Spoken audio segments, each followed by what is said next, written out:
Now, the rest of the story. Jim had a jagged scar on his right leg. He won't talk about it or when or how he got it. It was a war injury, you see. Ever since that terrible time, Jim has simply refused to discuss the war. What we know of Jim's combat experience we've learned from his brother and his longtime friends.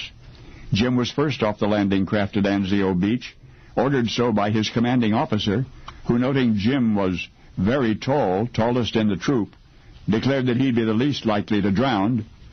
Anzio, of course, is a town on the west coast of Italy where the Allies landed in January 1944. Anyway, there was an Italian farmhouse in which a German machine gun nest was harbored, and Jim was in the patrol that had been sent to knock it out. He would never forget walking up the outside stairs and the awful suspense, wondering if the next moment would be his last, then the hand-to-hand fight with the Germans, and there was that dreadful moment in the middle of the later battle when Jim was shot in the right leg. The force of the bullet knocked him backward into a stream.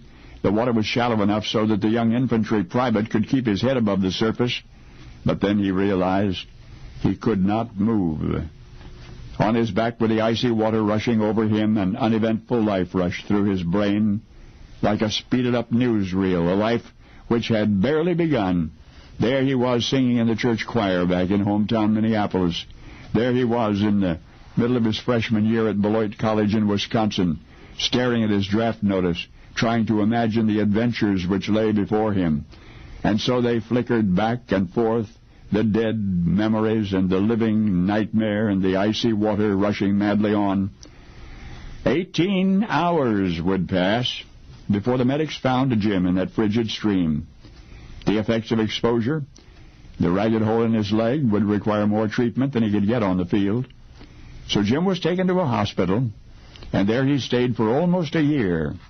But 25 years later, 1969, Jim returned to Anzio, and he went looking for that farmhouse where he had grappled with German machine gunners, and he found it.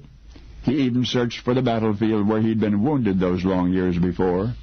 He could not find that, but it had stayed with him.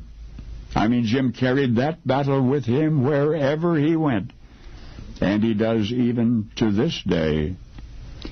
You see, the entertainment industry, movies, television, honors even still the actor, infantry private Jim became, James Arness.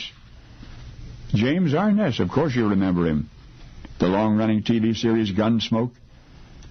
In particular, I'll bet you'll recall that distinctive rolling stride of Marshal Matt Dillon as he stalked down Main Street with his hand on his holstered 6-gun. Well, that Jim Arness came home from that war with that subtle swagger, as somebody once called it. A subtle swagger turned out to be a real cowboy's gait, created by a German bullet.